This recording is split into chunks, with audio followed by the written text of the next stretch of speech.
We are live. Welcome everybody back to Addicts in Recovery, or AIR. This is Zach, and we've got Mr. Instagram Mike. Yo, going yo. on, What's up? Running our feed, and then we got our Kevin, the new right hand man, part of the party. Good to be here. Just like we promised last month, we are gonna have a guest speaker on, and so that's what we do. The last week of every month, we have a guest speaker on. So we have our friend Charlie on. Say hi, Charlie. Hey guys, how y'all doing today? We had to kidnap him, tie him up in the car to get him here because he didn't. We did, but he's we here. did too. He's here. It was The, rough. the hard part about it was that he enjoyed the tying up. Like, that's the scary part. And all that came with the time. Is that as tight as he can go? Okay. Give me more. Okay, all right. So before we start, Kevin's giving me a weird look across the way right now. I was just seeing the whole thing. Yep, and this is us. oh my god. Okay, before we start, god damn it. Before we start, we just gotta throw announcements out there. If you have any suggestions as far as sound quality goes, any or topics for that matter, hit us up on Instagram. That's the only platform that we have at the moment. Yeah, But we'll we got probably Insta branch. Mike over here, who is the Insta Beast. I'm trying. So- We're definitely making a couple turns on that and trying to make it a little different and inspirational, kind of motivational stuff that helps people through day-to-day stuff. Definitely getting some comments and some good feedback, so it's good. We might maybe start up a Twitter or Facebook eventually. Yeah, moving up. Yeah. That's the goal. Right on. And then also, I think that's all I got. it. That's about the only announcement that we got tonight. So, Charlie, how you doing today, bro? Doing good, man. How Yeah, you doing? I'm all right, man. I can't complain. Yeah, me either. How's life? It's pretty good. Yeah, It's pretty good. You ready to get 20 questions? Sure. Okay. Hit me up. We left the tissues over there, so Okay. if you need Yeah, them, we if can you go. need them, We just can go tap my grab shoulder. them. I'm next to you. You can. I got Uh, my shirt.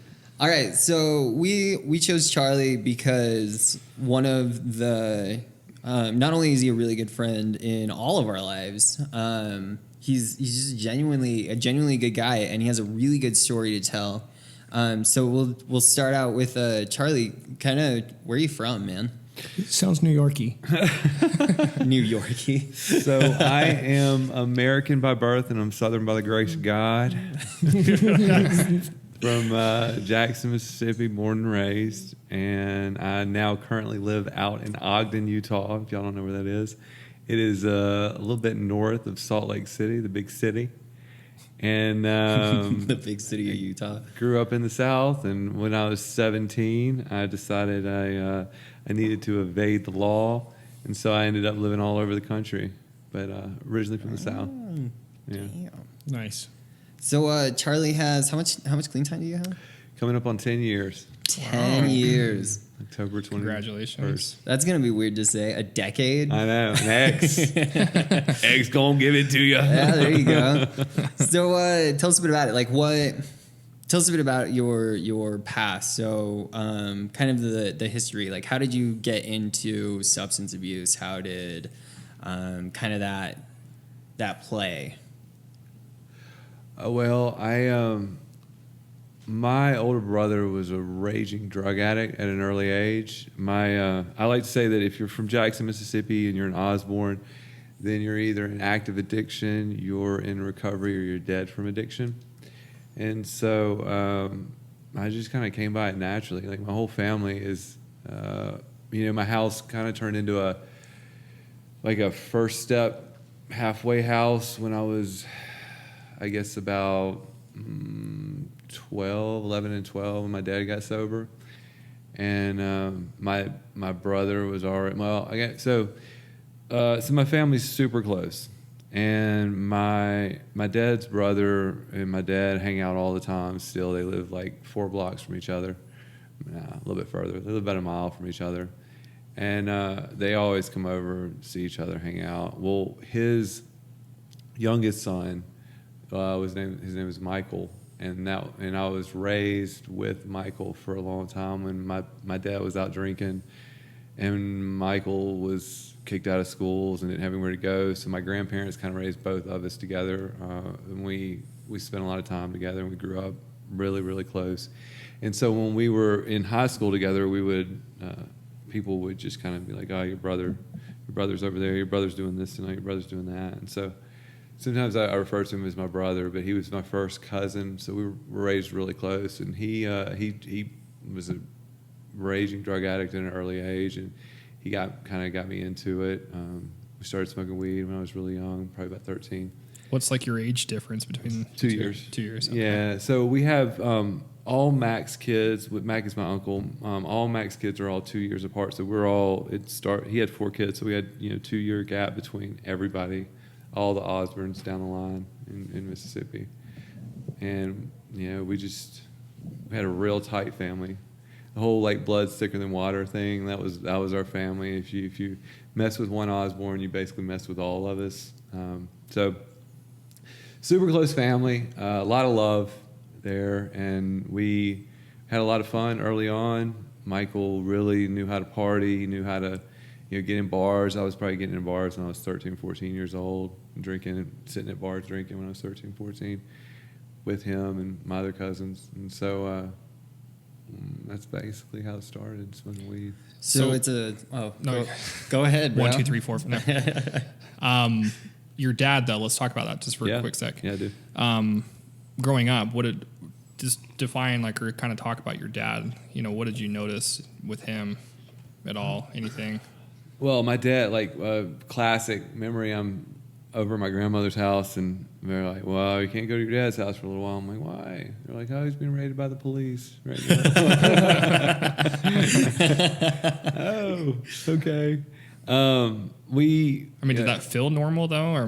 Yeah. So my dad tells me the first time you ever got drunk was when you were 5, and we got locked out of the house, and I had a case of beer, and Mom was a nurse at night, couldn't get back in the house, and so we just sat in the front yard in lawn chairs drinking beer all night. I got you drunk as shit.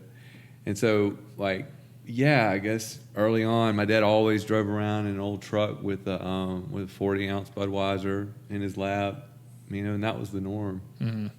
And now that you say that, it felt it's so interesting that for most of my life, even when things got really into drugs, I always drove around with a beer in my lap. Always, and people would be like, that's not really normal to do that, right? It's kind of illegal. I'm like, illegal.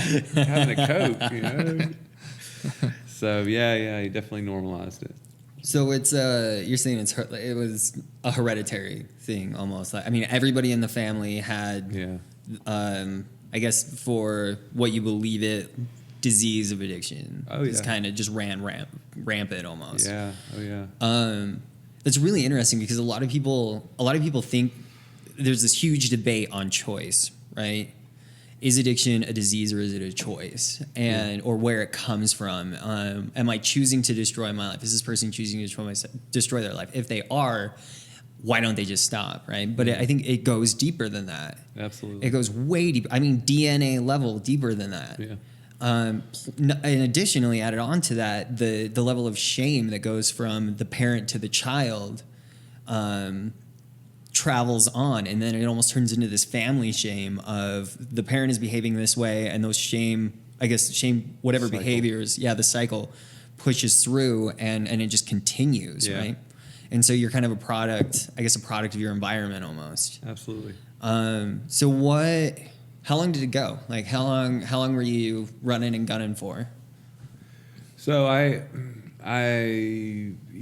see this is where it kind of gets probably might get a little different. I want to preface something before I start saying all this. I firmly believe that we in recovery all share the same story, in that we all reach an emotional level where we want change. This isn't working anymore, and we want change. We need to do something differently. And so whenever I have a guy that was the best man in my wedding, super cool guy. His name was Jake, and we got clean at about the same time. We were about a month apart difference, and he would listen to me tell my story. He's like, "Oh my God, dude, you did so much more shit than I did, and you just got crazier than I did." And I said, "Yeah, but it's not about that. It's about the fact that we both reached a place in our lives where we said enough is enough. I can't do this emotionally anymore, and I need to do something about it. I need to change." And so I really want to preface from as I move forward in my story, I want to tell everybody, like, we all share that in recovery. We are all the same in that. With that being said, so I was always really good with money. That was something that I don't know where I got it from, but I was always just really good with money. And so because of that, I got in with all these dope boys at an early age, like really big dope boys. And I would, they were giving me a lot of drugs to sell, and I would always make sure that I had their money. Put your hands at the table. I would always make sure that I had their money, which was the most important thing whenever you're getting things on consignment. And so because of that, it just progressed very quickly for me. It progressed to the point where I remember at one point I was living in this trap house with with a couple of friends. And this girl was living with us, and we told her, you can't. We're gonna quit. We were doing so much coke at the time, and I said, we're gonna have to quit doing coke, and so I basically kind of cut her off, and she tried to kill herself in the bathtub, and when we found her, I was calling the ambulance, and I was like running around the house, and I was putting everything in big black garbage bags, and I was there were other people there that were getting high, and so I was like giving it to them, and I was like, go put this in your trunk and drive, because the police are about to be here. And I'm like running around the house trying to get everything, and it dawned on me at that time that I had a bale, which is 50 pounds of weed, in my closet. I had a little over a quarter of a key of cocaine, and just all these pills, because I was dealing with the Mexican mafia, and a bunch of LSD, and just a whole variety of like everything you could ever imagine. And I'm just like giving it to people to just run with. Just please get this away from me. And so it went from just really wanting to just smoke weed and listen to the Grateful Dead, to this thing that it was just like uncontrollable. chaos. It was uncontrollable, yeah. To where I was, at that point in time, I was personally doing about a quarter ounce of coke a day, and that's just the coke. So there was all the other drugs that came with it, And that was like when I kind of woke up. And that was when I was about 17. So that was like starting about 13. You said Grateful About Dead 13 to with 17. weed, and then 17, you're like, This is running that. nuts. Yeah. Yeah. When you were running and gunning, what were kind of what was your crutch? What was the main thing that you had the hardest time with? Like, was it cocaine? Was it heroin? What was it? And what did it take before you finally caved and said, I need help? Yeah, so at that point it was cocaine. Like, cocaine's a hell of a drug. So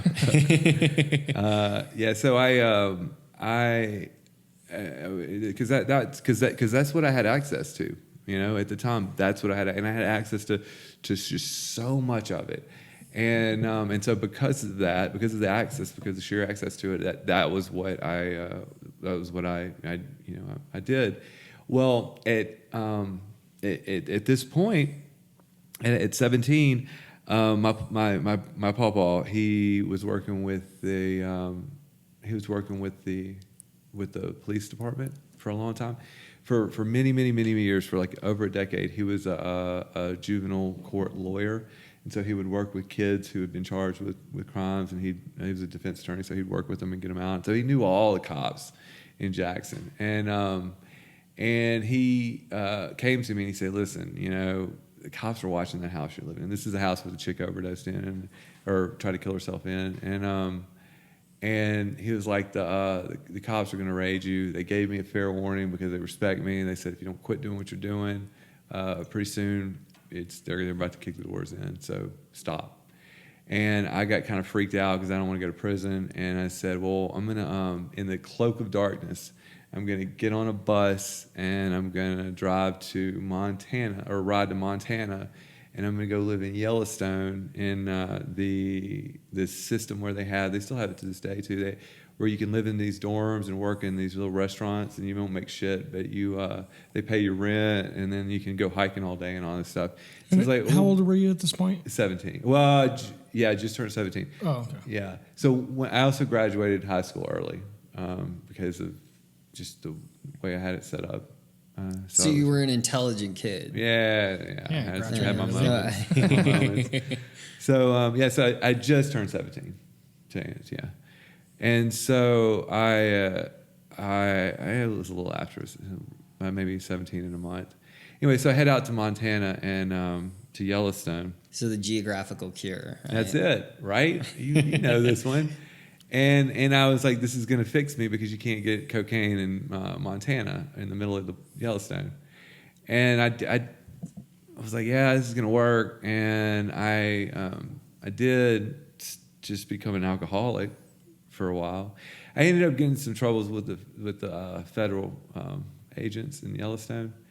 And they kicked me out of Yellowstone, and they took me to the edge of the park, and they dropped me off in the middle of the night with like $7 in my pocket. And they said, you need to not come back in here or we're going to arrest you. And I said, it sucks. And my parents said, well, we're not going to give you any money because we know what's been going on and all the cocaine and everything, and so we're not going to enable you anymore. So there is also something that you said that I want to emphasize as well. You said, I couldn't get cocaine there, right? I knew I couldn't get cocaine there, so I just became an alcoholic. Raging instead. alcoholic. Yeah. So literally, it just the addiction just manifested itself in something different, Absolutely. even after you moved to a new place. Absolutely. Okay. But it's the brain power too, the rational thinking of like, I'm not gonna do this, but I'm still gonna go ahead and do this too. Yeah. Yeah, it always did. It always did that, and that's kind of where I'm like, because then I hitchhiked and I ended up in Steamboat Springs for a couple of years, and it's just like when you talk about raging alcoholism, I mean, it just took it to the next level, and it was always that. I was always, what I try to say is, I was always trying to fill some void that I had been just trying to fill my whole life, And when I was 13, drugs did it, weed did it. And I was like, oh my God, I finally found it. This fills the void. This does it. Weed and alcohol do it till I'm like seeing stars and dizzy, and the void is filled. I have this guy that I was working with, and he says, I don't really fit this mold that a lot of people here fit. I don't have a lot of trauma. I don't really. I was loved as a child, and I don't know. I use because I like to get high. And I said, you know what, man, I'm the same way, dude. I share that story. My dad loves me. My mom loves me. My mom loves me too much. She tried to love me to death. She enabled me almost to the brink of death. And so I used because I love to get high. It filled that void that was there. And so until I was able to really accurately figure out some coping skills that would fill that void in a healthy way, I just continued to shift addictions. It was started Coke, then I went to alcohol, then I moved back to Mississippi, turned to Coke again, and then I moved to Colorado, and it turned into black tar heroin, and then I moved to North Carolina, and it turned to heroin and crack, and then I moved to back to wherever I ended up after that. I don't remember, but it was, and then when it turned into after it was heroin, that was it. So I got a question for you. So when you're kind of hitchhiking, going around from leaving Mississippi, you head up to Yellowstone, go down to Colorado. Describe and maybe talk about some of the people you kind of ran into, how you kind of the groups of friends or the using buddies, or describe some of that. Yeah, it That's a good time too. So I really like this band. It's called Widespread Panic. I don't know if you guys are familiar with the band or not, but they've been around for a long time. Well, this is back in their heyday too. So this was back in like 1999-ish, 98-ish. And so I being from the South, it's a Southern rock band, Southern rock jam band. And I used to go to these shows, and you do all kind of fun stuff at these shows. And so I'm out west, and there's just a bunch of just kids out there, and they're all just kind of homeless and transient, and they smoke weed all day and drink all night, and living in Colorado and ski bums. And I fell in love with that lifestyle, and then they were like, well, we're gonna go do Widespread Panic tour for 8 months, and I'd be like, all right, cool, well, I'm moving out of my house, quitting my job, and loading the dog up in the car, and we're going on a tour. And so I'd do that, and I'd come back, and I'd work for a little while. So another good thing about my job is I ran kitchens, right? And so, man, you can get it. I used to tell people whenever I was training like new guys or girls that would come in, and they'd be like, oh, how do I do this or how do I do that? I'd say, listen, I'm going to train you how to cook. I'm going to train you how to cook. And what I want you to understand is that this is a skill that you can travel anywhere you want to in the country. And if you're good enough, you can walk into a kitchen and you can say, hey, listen, I know what I'm doing. Hire me, and they'll put you to work that day. You just listen to what I'm saying, and you can make that happen.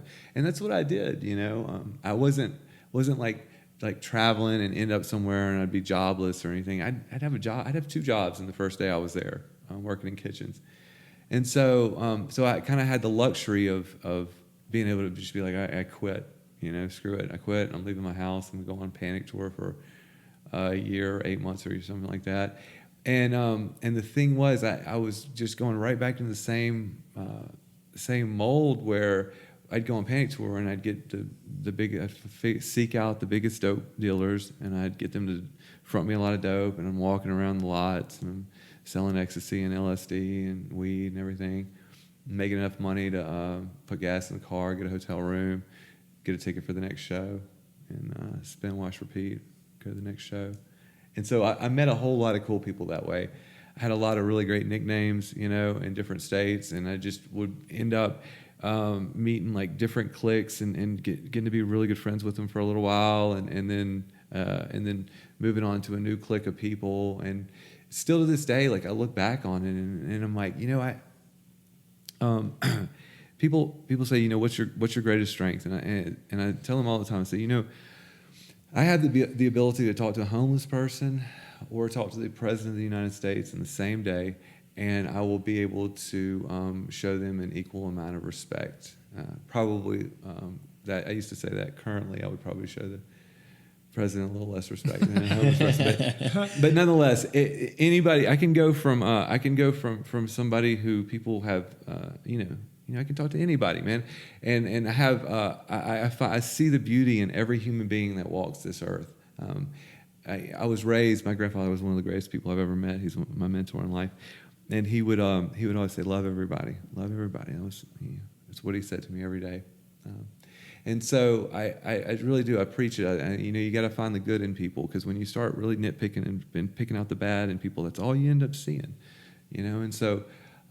I would go and meet all these new cliques of people, and I would just focus on all of the beauty and all the good that they have to offer, and it was just a great time in life. And again, now this is when I was just a raging alcoholic. This was before I picked up the needle, and so another thing is I tell people all the time. I say, one of the cliches in AA that I really don't like, I don't agree with it at all, is that my worst day sober is better than my best day when I was getting drunk. I completely disagree with that. I used to have so many good days when I was getting drunk and high, so many. And so I don't agree with that. And this goes back to like that time period when I'm like making all these friends, and it's like it was just a fun time in life. Especially you're living up in like Yellowstone, because I lived up in Jackson at the Climbers Ranch just below the Teton for a little while, and you get a whole bunch of diverse people from all over the place. Exactly. And like people from all over the place, like, and you're just at night, you're just bullshitting around campfires, drinking beers. Greatest life that ever could hear exist. the crickets, and you can smell the pine, and it's like, I mean, you can't ask for much more than that. So. No, you really can't. So what happened? I mean, you said life was good. Life had good times. What was it that made, what was that point? Because then we're going to get into kind of what you did as far as recovering goes, because that's really the most important part. Right? Yeah, absolutely. I mean, absolutely. we love hearing about how much of an alcoholic you are. Yeah. 'Cause we all got stories for days. Right. So what was it? What was that tip? What Yeah, was- so I said, I would always say I need to go to school.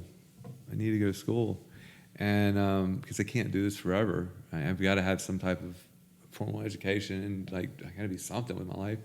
And so I would go back to Mississippi because I have in-state tuition in Mississippi, and every time I go back to Mississippi, it was like right back in the drug game, and so then I would leave and move out to Colorado again, and just run from everything.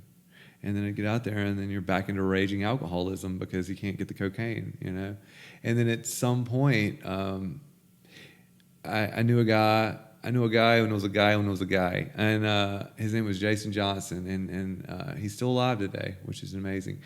And he said we had a lot of misadventures early on, and then I saw him in an AA meeting when I was back in town. And he was like, yeah, why don't you move in with me? I'm in AA. And lo and behold, he was shooting up dope, and I didn't know it. And so I ended up moving in with him because I was just moving back from somewhere. And he showed me how to shoot up dope, and that was the tipping point. How old were you at that? 21. 21. Yeah. So everything changed at that point, and everything became about that. And I would take these brief moments away from it to where I would be like, oh yeah, well I'm gonna get in school, I'm gonna stop shooting up dope, and I would go and I would enroll in school, and I'd have like a good month, and then I'd have a shitty day, and I would be ill prepared for sobriety on that day. And the opportunity to get high would present itself, and I would take full advantage of that opportunity. And then I was off to the races again. And you hadn't gone to any AA meetings or tried to recover? Oh no, in any way? I was raised in AA. I was raised the first AA meetings the first time I got sober was when I was 15. Oh, okay. First time I had substantial clean time was when I was 15, which was like. Probably 4 months, 5 months, and like my dad still goes to a meeting every day. Still to this day goes to a meeting every day. We're where I grew up. My house I grew up in the neighborhood I grew up in, Jackson, is in Fondren. It's this little artsy, gentrified section of Jackson. It's got this the Yana House. Yana stands for You Are Not Alone. The Yana House, the Yana Clubhouse, and it still is like the cornerstone of AA in Jackson, And my dad's got his own spot on the couch that he's sitting at drinking a coffee every day, and still to this day does. So I was raised like, as a kid, it was like, well, I need to go talk to Daddy, and I'll just ride my bike up to Yana, and I'm a kid doing that. And so I was always around AA, and then of course I had to get sober, and so I started going to AA, and I always knew there's an easier, softer way. I always knew it. It was just this idea that I'm not ready for it. There's still some partying to do. Okay, so then at this point you're 21. I'm trying to make this time frame. Yeah. So you're 21, and then you decide to go to college. Then describe your first little bit. Well, I'd been kind of in and out of community college when I moved back when I was like 19. I think I moved back to Mississippi for the first time. Went to community college, and then I got in this dude who like owned a jiu-jitsu studio, wanted to kill me, like quite literally kill me. And so I was like walking around with like grizzly bear mace in my pocket all the time, just waiting for somebody to jump out and just like Steven Seagal me to death, and ready, fight. finish him. And so I was dating this girl for a long time too at the time, and I was like, look, I'm moving to Crested Butte, Colorado, and I'm getting away from this. This is ridiculous walking around thinking somebody's gonna kill me every time I turn around. I had to quit my job because they were like, it's a mess. And so I moved out to Crested Butte, and I just quit school, and then I running from addiction again, alcoholism. Got tired of that, came back, so I got to finish school, moved back, finished community college. And then, of course, the natural transition, I'm like, all right, I'm done with community college. I got to go to a 4-year institute. Well, where are you going to go? Well, I'm going to go to University of Colorado. Hell yeah, because that's my running spot, So then I moved to Boulder. And so that's when I went to a 4-year institute. And that's when I had already been shooting up dope at that point. And so they have really good black tar heroin in Denver. And it was just it was a mess. It was a horrible decision. And so that didn't last long. But you had bouts. You had bouts of like little mini sobriety lengths of time. Yeah, where you white knuckled it maybe. Month, 2, and I was going to meetings when I do it, and here again, never got a sponsor, never worked steps. I was never of service to others. I wasn't doing the things that that I do today. You were kind of working your own program. Absolutely. Okay. My own program did not work. Okay. That My makes own sense. program set me up for failure every time I turned around. So with some of the people you were kind of hanging out with this time frame too, did you ever see losses at all? Oh, and friends? Yeah. Oh God, I mean, people were dropping like flies. Car wrecks, overdoses. So it was more of a common thing, like, oh, did you hear so and so? Dude, I'm so numb Yeah. to it at this point in my life. Yeah, it's sad. It's really sad. It's a shame that you have to become numb to it. Yeah. Especially the self-preservation, right? You see so much, and a lot of people do, especially if they're in the throes of addiction, and they're surrounded by people in addiction as well. You see death. I mean, before I was 20, I think I know 4 people who died that had to do with addiction, whether it was a car accident or whether it was a suicide or whether it was an overdose. You almost have to. It's self-preservation. Yeah. So what did you do? Like you said that you would go to meetings on and off. You're trying to get back into school. What was it that actually helped you get to a point of success? So I died one day. Can I sip of that? Intermission. So I was working at this place, and I don't know how familiar you guys are with the concept of an open kitchen, but it's basically like you got a big kitchen right there in the middle of a restaurant. People are all sitting around eating, watching you cook.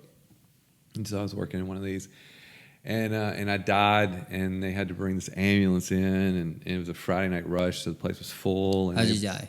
I overdosed on meth and Dilaudid. Okay. A lot of meth, a lot of Dilaudid, too much, more than my eyes were bigger than my stomach. And so they wheeled me out. I just seized up, and then I don't remember anything after that. But I remember waking up in the hospital, and they were bringing me back. My mom was there, and so at this point, and I got to tell you guys, I got to say this. There's this whole concept of that tough love can go, it can go south pretty quick, So I have a friend. I had a best friend. I had a best friend that I grew up with. We were really, really close, and he couldn't get right, and so he was living with his aunt in this country town in Mississippi, and his aunt, and he was getting high again, and he kept trying to get clean, and he couldn't. So his aunt was like the last person in the family to take care of him and put him up. And this was his last Christmas, and so he was getting high again. So she told him to not come back, to leave and not come back. So he goes to treatment for a little while, and I'm in the process of trying to get him into this facility in this place called Eden in Utah. And Valley Camp is the name of the facility. It's a great facility, and so I was in the process of doing it, but they couldn't have any open beds, and so he was home. He was getting out of treatment, and he didn't have anywhere to go. And he called his aunt. And he said, "Hey, I just have a few days before Charlie can get me into Valley Camp. Can I please come stay with you?" And his aunt said, "I've learned a thing or two about boundaries, and I'm going to have to say no because you've crossed every boundary I've had multiple times, and I can't do this anymore. You cannot come here. You're not welcome anymore." And so he was, he didn't have anywhere to go, and he was high, and he was walking around the highway at 5:30 in the morning, and a car hit him and killed him. And so his aunt, I was talking to her, and his aunt says, I should have let him come stay with me, And I just got to really say, like, you can have these moments where you can hold up, you can develop a boundary and say, this is where my boundary is, and you can really do that, and it can really not work, And we have to be prepared for that when we establish boundaries. We have to be prepared for the worst case scenario. Because what she did is absolutely right. She did not make the decision to put drugs in his body and have him walking around the highways at 5:30 in the morning. She did not make that decision. He made that decision. And it's not fair for her to carry that around with her, but she does. Now, so that's worst case scenario. So, and I want to say that on the other end, you have the best case scenario of what could happen. Now, at this point in my life, I was homeless. I was working 7 days a week, and I was like, I didn't have anywhere to go. I'd go meet the dope boy during the day, and I'd get high, and then I'd go to my dad's house, and I would sit on a couch and just be high until I went to work. And then I'd go to work, and then I would leave, and I'd go squat in abandoned houses, and then wake up the next morning and do the same thing over again. And my dad, when I died, when I overdosed, I called my dad from the hospital. My dad's always been my best friend, my dad and my mom. When I called him from the hospital, I said, "Daddy, I died. I'm in the hospital. This is what happened." And those people at the restaurant had the nerve to fire me. Do you believe that shit? I'm the victim. And he just was like, "You're such an idiot." So he told me never to call. He told me not to call him anymore. He said, "This is it. Tough love. You're not welcome at this house anymore. I'm enabling you. You can't come back." And I was just furious. I was so angry. And then my mom said, "Well, what if I could get you into treatment?" And that was pretty much an empty threat because we were, I grew up poor. I couldn't even afford the O and the R when I was growing up. And such a terrible joke. Zach's favorite joke. And so, when my mom said that, she's like, "You want to go to treatment?" I was like, This is an empty You're like, threat. "Sure, Mom, let's go ahead and let's sign me up. let's go do this." today, right? Break out that checking account that you have that I don't know about. And so Some inheritance money. Yeah. But I got to tell you guys, man, like I believe that I believe in this thing that's greater than me. I do. I believe in this thing that's greater than me that gives us a way and a path and what you want to call it, the universe, you call it God, you want to call it Allah, you want to call it Buddha, whatever you want to call it. And at this point in time, my higher power was doing for me what I couldn't do for myself. And when my mom said that and I agreed to it blindly, she said, "Okay, well, let's go. I got an intake for you tomorrow." And I'm like, "What the fuck are you talking about?" Like, joke's on me. Right? Your bluff was called. And she had figured out some way for me to get what I later found out, because I ended up later on in life, I ended up doing the same thing for countless other people. Treatment centers are I want to say required, but I like to think that they do it because they want to. They have these things called indigent beds, which at the end of every month, towards the end of every month, they'll have these empty beds. These are mostly state-run facilities. Well, before all the state-run beds got cut, which is showing how long I've been clean. But what it is they'll have all these indigent beds. So if there's an empty bed towards the end of the month, and they haven't filled it yet, then they'll say, "Okay, well, this person is indigent," which means homeless. and they can't afford it, and you'll prove that you're homeless and can't afford it, and then they'll let you just come in and stay there. And my mom had worked this whole deal out, but she'd only worked it out for 30 days, and it was a 90-day program. And so when I went in, I was really I was really withdrawing pretty bad, and so I just went in there because I was just tired of being homeless. I was tired of being homeless, and it was just it was a lot of work. It was a lot of work waking up every morning at 5 a.m. and scrounging up, stealing, manipulating, lying, cheating, doing everything I could to get enough money to get off empty, and also follow that up with trying to get high for the day. And so I just wanted a little bit of relief. And so I said, okay, I'll give it 30 days. And in my mind, when I did it, I was thinking, you know what? I'm gonna get some of these drugs out of my system, so I reduce my tolerance level, and that way it'll be a lot cheaper to get high whenever I get out in 30 days. And that was my sole motivation for going for 30 days. And so I was in there, and I was like, I can't see, my eyes. I wasn't sleeping, and I wasn't really able to focus on everything. And so all these people came to me, and they said, "Hey, Charlie," the people who ran it, the clinical director and my therapist came to me, and they said, "Hey, Charlie, listen, what if we keep you here for another 60 days?" And I was like, I knew y'all were trying to get some money out of me. I was like, I don't have any money, dude. You're the wrong guy. And they were like, no, we'll do it for free. We'll do it for free. And here again, this is one of those God doing for me what I couldn't do for myself instances. And so I said, yeah, I'll do that. And really, still again, the motivation was like I just didn't have anywhere to go. I had absolutely nothing. I had a black garbage bag with clothes in it, and that was all I had to my name at the time. And so I stayed another 60 days, and I stayed some more days after that too. Were you feeling better after the initial 30 days though? Yeah. Did you feel a little clearer? Did you see any kind of and so that's I like this a little bit, that kind of thing? And so I think that's why they asked me to stay, because I was just like starting to hear what they were saying. You know what I mean? I do. I was just starting to hear it at about like week 3, and they were like, "Oh, we're going to send this guy out in a week, and he's going to have a needle in his arm by the end of the day." Easy. And he's just starting to like wake up. Let's give him a little bit more time, and so yeah, man. And I look, there's this dude named Nicholas Tews, and he was my therapist. He was an LCSW, which stands for Licensed Clinical Social Worker. He was my therapist at the place that I went to treatment, and I really credit him for saving my life. I really do. Like there had never been a point in my life where I was just like, I'm gonna open up and I'm gonna look at some of this deeper shit that I've been repressing, that I continue to get high over on a subconscious level, but I don't even realize that I'm using that as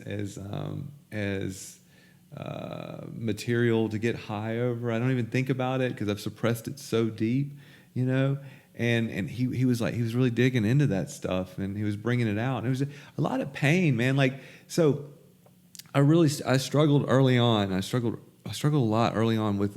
So when I was I was always a happy drunk. I was always a happy high guy. It was just the life of the party. That was Charlie. And so because of that, these women would hang out with me, and they would be like, I want to do what you do.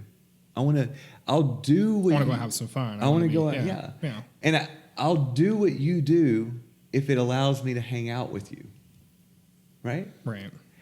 And I didn't realize that it was happening so much, but all these little girls were just following me around, and they were just getting strung out and dead and just ruining lives. I was a tornado just running through people's lives. And it was this, and when you say, did you have these moments of getting clean, right? And I did. I would have these moments of clarity where I was like going to meetings, and when I would have these moments of clarity where I wasn't just completely out of it 20 hours a day, I'd remember all the people and all the wreckage, and I'd see it, and it was just so unbearable for me because I'm a good person. And it's all the guilt and shame. All of it was just bam. And then all those little moments of being clean would just always just end up, and I'd be like, I don't want to fucking think about this shit anymore. Give me a needle, give me a beer, give me a line, give me something. So anyway, so this dude Nick, he would talk to me, and he'd say, let's look at that. Let's really look at that. Let's look at what your role in that was, and like realistically, let's break that shit down. And so we did, and he was like, look, man, how do you forgive yourself for that, right? How do we find a level of forgiveness for yourself? How do you do that? And like, man, it's so funny because I'm still in touch with this guy, and he probably doesn't even remember any of that shit, but I do. I remember so vividly, like how that made such a great impact on my life. And once I was able to forgive myself, then I got to a point where I thought, I want to be somebody. I want something, whatever it is. I want to have something. Part of me has always wanted kids, right? And so at this point, I was 30. I was 29 years old. Just 29 years old. And I'd always wanted kids. This idea of me being a father was just something I've always dreamed about. And because I was with my dad, the relationship I had with my dad was always so great. And I wanted that. I wanted to pass that on. And so I'm 29, and I just wanted that. And I said, if you want to have kids, this is the thing about, and this is what I always said. I said, if you're going to have kids, what Zach was talking about early on with, this whole cycle of shame that you get from your parents through addiction. Like, I knew it. I saw it. I was like, I don't want to pass that on to my kids. If I have kids, I don't ever want them to see me getting high, know? And something else too, I used to smoke cigarettes. I smoked cigarettes from 13 to, I don't know, 30 something. And so I said, you know what? I don't even want them to see me smoking cigarettes, dude. Like, I don't want them to see any of that because it's modeling. You model that behavior on your kids and you just pass it down to them. And you download all your fucked up shit on their pristine little hard drives. And then you make these little hellions running around doing all the crazy shit you used to do. I don't want that, So I want something. I'm working with Nick, and I'm like, I forgive myself. I forgive myself. And he said something to me one time, and it really stuck with me. He said, listen, man, have you asked your higher power for forgiveness? I said, I have asked him for all that shit, all the lives that I've wrecked. I said, yeah, I have asked him for forgiveness. I have asked her for forgiveness. And he said, well, do you think your higher power has forgiven you? I said, I think she has forgiven me. And he said, do you think you're greater than your higher power? I said, no, she's definitely greater than me. And he said, well, if she can forgive you, why can't you forgive yourself?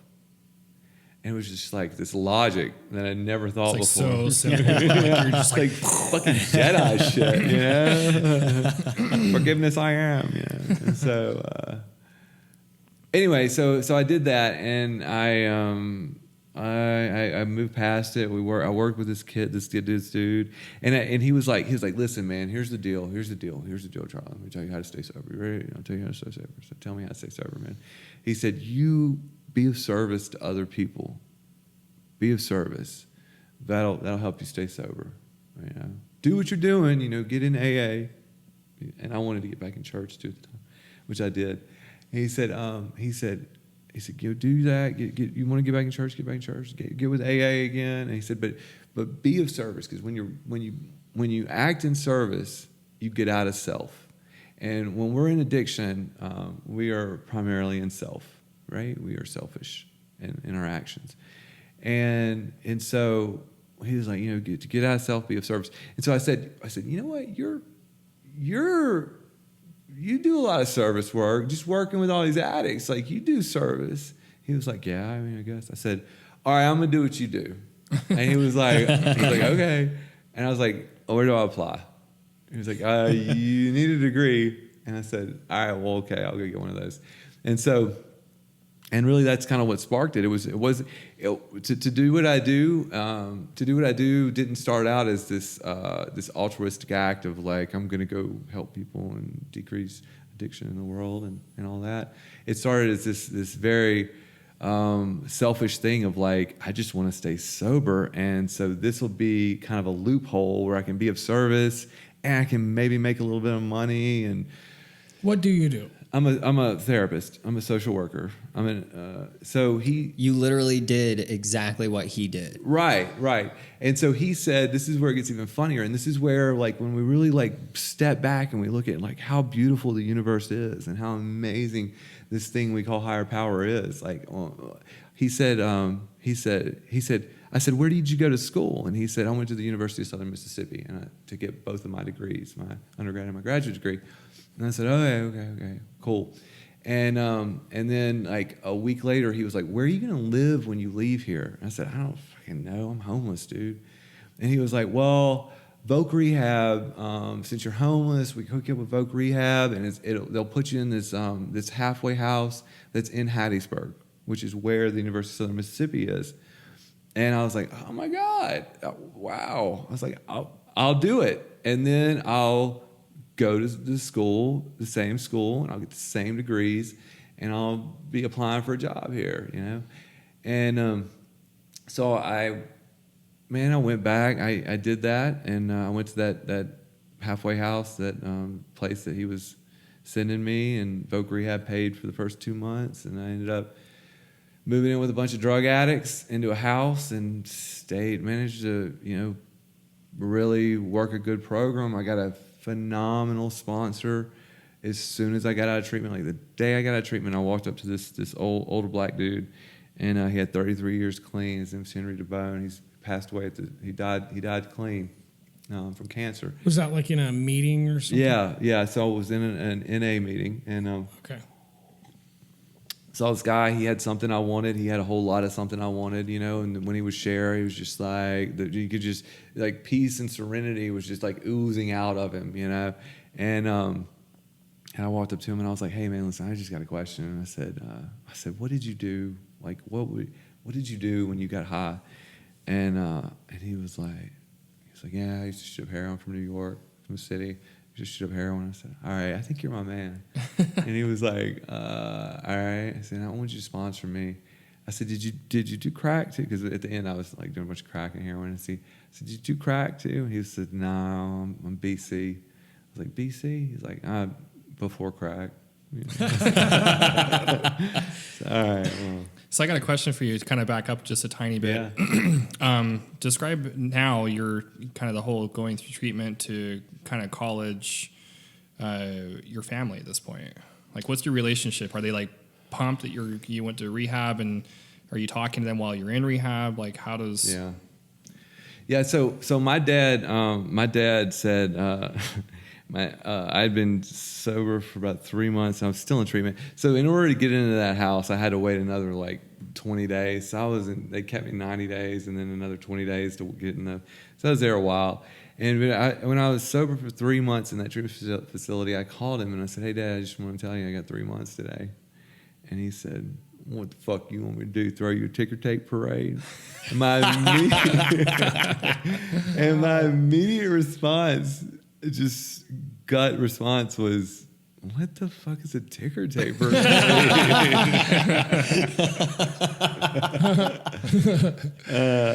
Anyway, so he said, so man, like something else too. My stepmom, which is a huge part of this story that I've kind of left out at this point. My stepmom is also, she's like 20 something years sober. They met in the rooms.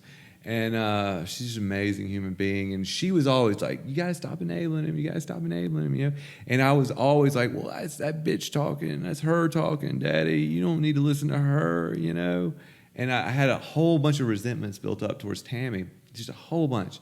And so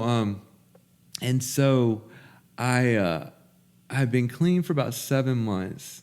And I was living in Hattiesburg, which is an hour and a half away from Jackson. And my dad called me and he said, hey, why don't you come up and stay with us in Jackson this weekend? It's been a long time since I've seen you. You're doing good. Would you come stay with us? And I was like, yeah, hell yeah, okay, cool. So I drove up to Jackson, and I hitched a ride with somebody going up to Jackson, and they dropped me off at my dad's house. And I walk in, and they're just like, oh, hey, Tammy's there, and she's being all nice and shit. And and my dad's being nice, and I spent the weekend with them, and they're like taking me out to dinner, and like we're watching football, and it's just like good old time, you know. And Tammy's being super nice and cool, and then so the weekend ends, and I gotta go back, and Tammy was like, "Did you need any money?" I was like, "Something's wrong here. They hadn't given me money in a decade." And I'm telling you, they hadn't given me a dollar bill in a decade. It was this whole, we don't support what you're doing, therefore we will never give you money while you're getting fucked up. So she was like, "You want any money?" And it was just such an awkward thing, I remember. And I was like, "Yeah, I could use some money." And she's like, here's $20. It's like, all right, cool. And so I left there, and I said, I called my sponsor up. I said, "Dude, you're not going to believe this. You're not going to believe this. Their entire perspective of me has changed completely." And he said, "No, man." He said, "Your perspective of them has changed." And I drove back that whole hour and a half, and the power of that statement was just so incredibly true. They never stopped loving me. They never stopped. They were always there. They were always wanting me to be this person that I am today, and they were support. It was my perception of them had shifted, because I was always like, they're evil. They're the ones against me, Now I saw it for what it was. You know what I mean? The haze had been cleared from my eyes, and it's just ever since then it's been just complete magic. To have the greatest relationship with my stepmom and my dad you could ever imagine. My mom has always been just kind of the same shining example of enabling moms. But she's that mold's hard to break. Yeah, she's horrible, man, with that stuff. But yeah, I have a great relationship with my family. My dad calls me up sometimes. He's just like, I was just calling you to tell you I love you. I'm like, dude, I fucking love you too, man. So now that you've had right around, you're hitting your 10-year mark, like what does it for you to today now? Like today's Charlie, you're obviously a lot different than you were, 10 years ago. What keeps you going? It keeps the wheels moving. I read a meditation yesterday that I like. I read it every year on that day that I read it the other day, and because I've been reading the same meditations for a minute now. But I read this meditation, and it basically said, we're either growing or we're dying. There's nothing living that stays static. Nothing alive stays static. And so what does it for me today is I try to always be growing. I try to always be moving forward, doing the next thing. Yeah. I like that. What is your recovery? So when you first got into the rooms, you said you had a really strong program, which means you had a sponsor, you were going to meetings, working the steps, service, all of these things. What does it look like now, 10 years later? Because there's a lot of people that get into recovery and think, okay, I can let up. And after a year, 3 years, 5 years, or any amount of time, I met a guy when I was working in Alaska who had 30 years that he just threw out because he stopped taking care of himself. What is it that you do now? Well, I guess even throughout the time, like what did it look like early on versus where you're at now? That is such a good question, and I'm gonna sit here with that question for just a second. So one thing that I absolutely love, and I am privileged to, because of the life that I've led, I am very privileged to be able to have thoroughly seen all of these different stages and all types of people in those stages. And so we have these stages of recovery, right? And it's never like for the first 6 months I'm going to be doing this, I'm going to be thinking this, and then the next 6 months I'm going to be doing this and thinking this. It's not, everybody's individualized, right? Everybody's going to reach these milestones at different, not everybody, but people are going to reach these milestones at different times in their life, right? In their recovery, in their program of recovery. But nonetheless, there are these stages, And so this is how I've seen it work for people that are just very active in recovery. And we have the initial stages where it's really important to build a foundation in recovery. Whatever that looks like for us, we have to figure out, I had to take all of these actions and these behaviors and these habits that I had developed over years and years and years of drug use and alcohol use. I had to create new habits and new behaviors, and I had to figure out what those look like to me, right? And I had to figure out what they look like working a program of recovery, and I had to consistently implement those behaviors on a daily basis for a long period of time until that became my identity. That became who I am, is these new behaviors. And so once I do that, once I was there, I had built this foundation of recovery, right? And I think at that moment when you were just so active and deep in recovery in your community, is this time where you're like, I kind of want to do a little bit more of something else. I want to, live life in a different direction for a little bit more. But those are the moments where it's absolutely great. Like, we don't get sober. I don't get sober to spend every day of my life in an AA meeting. I don't do it for the rest of my life. I don't do it for that. I get sober and I learn how to live and be this human being that I am, so that I can be all of those things I used to dream about when I was nodding out on a couch with the TV on and wanting to be that and do that. You know what I mean? That's why I got sober, And so at some point, I woke up and I was like, dude, I am doing good. I have a foundation in recovery, right? And I'm able to go out and have these adventures and experience this stuff sober, right? And it's at those pivotal moments in my life and other people in recovery that I see, it's those pivotal moments where we have to realize that we can do that, but we have to maintain that foundation, right? And whatever that looks like for us, we have to maintain that foundation. Because when we separate from all of the coping skills that got us to the place we are, we end up entering our relapse process all over again. And once we do that, days start to get longer, we start to get shittier, and all the stuff starts to add up and weigh up, and then we're that much closer to getting high. And once we get high, we go right back to that cycle. So anyway, we get to this point, this stage where we're like, okay, cool. Now I can go live. Now I can go do this again. And we start to kind of step back from being as active as we were, but nonetheless, we still have that foundation, right? And so then we're branching out, right? And we're starting to engage in these activities, right? But we still honor recovery with a certain amount of energy every day or every other day or however that looks, right? And so this is where it gets beautiful. This is my favorite thing about recovery right here, is that in doing that, what we do, and we don't even realize we're doing it, right?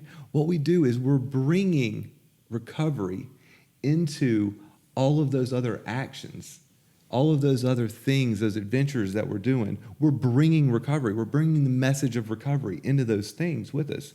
We don't even realize we're doing it, but we're doing it, right? And so over time, and this is where it really gets pretty, over time, we are living a program of recovery from when we wake up in the morning until when we go to sleep at night. And in every action that we engage in, every side hustle we have going on to find that elusive thing we call happiness in life, we are bringing recovery into that because it's so ingrained in us as the human being that we become, right? And so this is like these final stages. These are these different stages, right? But we always have to remember that even though we're living recovery, even though we're doing all this stuff, we still have to honor that foundation on some level, and whatever that looks like to us. For me, sponsors, sponsees. Like I still go to dinner with my sponsor once a week, on Fridays. He got married last weekend, so I didn't go tonight. But he's on his honeymoon. And but I still go to dinner with my sponsor on Friday nights, and we go to meetings when I can, and I try to sponsor people because I think that's like living the program is working with others, and of service, guys. I think service is huge. I think working steps is huge, and so that's what I do today. When I heard you one time speak in an AA meeting, you talked about you gave kind of a recommendation to tell people to come back to you if they don't do 4 things. Yeah. The 4 things. Yeah. 4 things, and so I gotta also say this at this point is that I support however people want to get clean. You know, whatever works for people. You know, and I've been doing this for a long time. I've been around this for a long time, and you know, some people get it in church, and that's cool. If that's how you get it, that's how you get it. That didn't work for me, but if that's how you get it, I support it. But we and some people, you know, get it in refuge recovery or smart recovery or war or all these other you know, various modalities. Yeah. And so we, but what we need to remember is that in all of these things, there's steps, right? In all of these things, there's recommendations that these are the things you need to do to be, you know, part of this community and to be growing in this community, right? Like refuge recovery, I think has eight steps. Yeah, it's 8. And you know, and then there's NAAA, you know, got 12 steps in there, and God knows church has a lot of steps, right? And so, and then, you know, and then in refuge recovery, you have like a mentor, and then in AA and NA, you have a sponsor, and then in church, you have like a priest or a bishop or a elder or whatever the hell church you go to, and so, so anyway, so all that being said, I'll tell you what works for me is that, you know, there's these 4 things that I live by, and I've been saying this for a long time, and I challenge anybody out there that hears me say this, and they say, you know, I'm going to do these every day, and I'm going to do them every day, and if they don't work, I want you to give me a call, and you can probably figure out through Instagram, through Mike, how to get my number, and say, look, I got a bone to pick with Charlie. He told me to call him and tell him to fuck off if this didn't work. And so I stand by this. Nobody's called me and told me that yet. But if you do the 4 things consistently, preferably daily, I swear to God you'll stay sober. And that is, number 1, you need to go to meetings, right? So if that's church, you need to go to church, right? If that's refuge, you need to go to refuge. If that's meetings, you need to go to meetings, right? So that's number 1 is go to meetings. And number 2 is to get a sponsor. And guys and girls, I'm going to tell you right now, when you get a sponsor, you don't just get a sponsor in name, because that's not having a sponsor, right? When you get a sponsor, you develop a relationship with that sponsor, right? That's having a sponsor, right? So you get a sponsor and you utilize that sponsor. So that's the number 2 thing. And then the number 3 thing is you work steps, right? Whatever it is, whatever program you're part of, you do what they're telling you to do. Okay, right? Because that's where the growth occurs, right? My first sponsor, Henry DeBone, used to always say, he'd say, you know what? It's absolutely ridiculous how many people in this room are in a 12-step program and don't work steps. And so anyway, so you work steps. So that's number 3.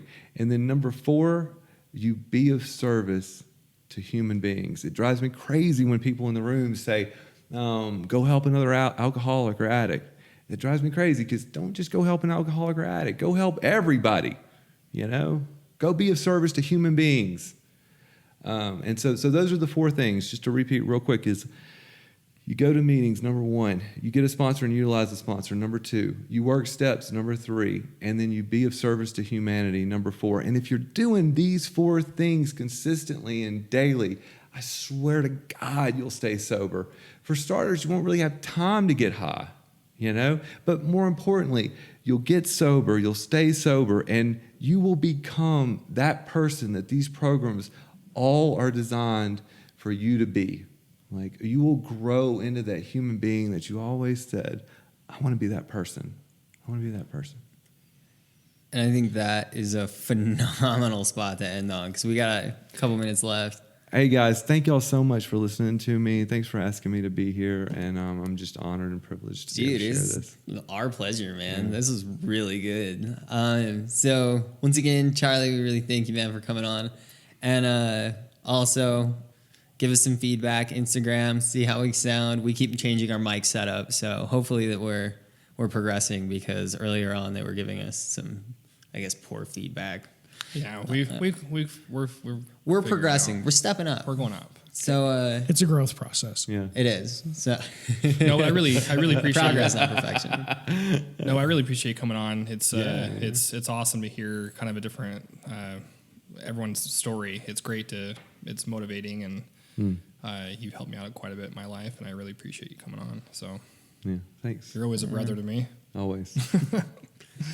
Okay, right on, guys. Well, thanks for listening. Till next time. See ya. Later. Bye.